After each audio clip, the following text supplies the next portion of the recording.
place that once lived up to its name, but in 2018, it became the site of the deadliest wildfire in California history.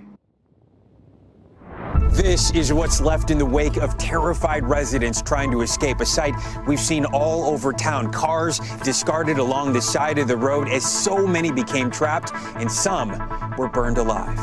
On the morning of November 8th, County Sheriff and Coroner Corey Honey woke up and saw an ominous glow. He knew it was a fire and it was heading his way. And there's just so much devastation out here. I talked to some people who have lost everything, others who are simply just trying to reconnect with loved ones. 42 of those victims killed in the Camp Fire, northern part of the state, well north of Sacramento. 125 acres torched there, including the town of Paradise, which is in ruins. The Camp Fire killed 85 people, destroyed more than 18,000 structures, and wiped an entire town off the map. But this wasn't just a natural disaster. This was preventable.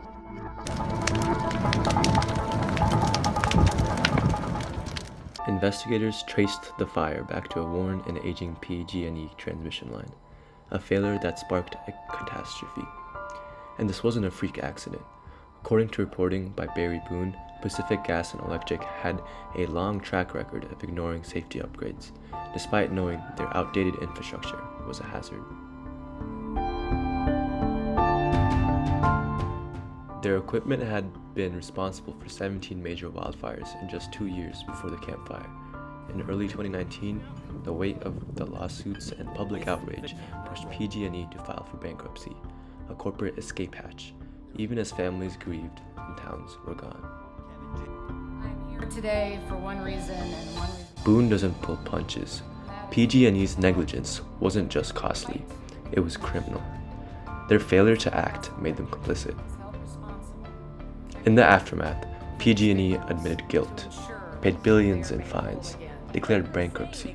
But for the families who lost everything, that's not justice, that's damage control.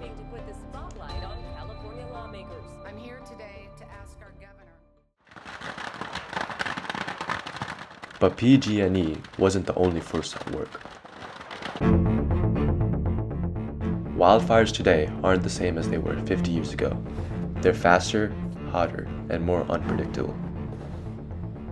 Erik Nordman in Flames, The Invisible Science of Wildfire, breaks down how embers can leap miles ahead of the main fire, igniting homes and trees before people even see flames.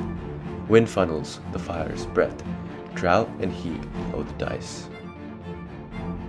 And climate change is the accelerant. More heat means more fuel. More fuel means more fire. Nordman also warns about the dangers of building into fire-prone areas like Paradise.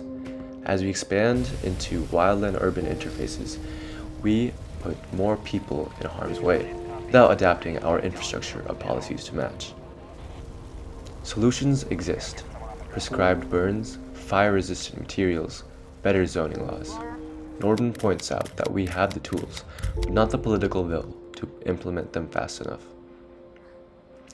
Then there's the emergency response, or lack of one. Cell towers down, alerts delayed. For many in Paradise, there was no warning, just fire. A perfect storm of corporate failure, policy blind spots, and climate chaos. That's what destroyed Paradise. Yet amid all this loss, there's resilience. Communities coming together, demanding change. Because what we're seeing right now can come up on us within minutes. In the fire. But the story isn't over, because it's not just about what burned, it's about what comes next. Do we learn, or do we wait for the next fire? But now people are flooding back. Businesses too. Paradise once lost is being found again.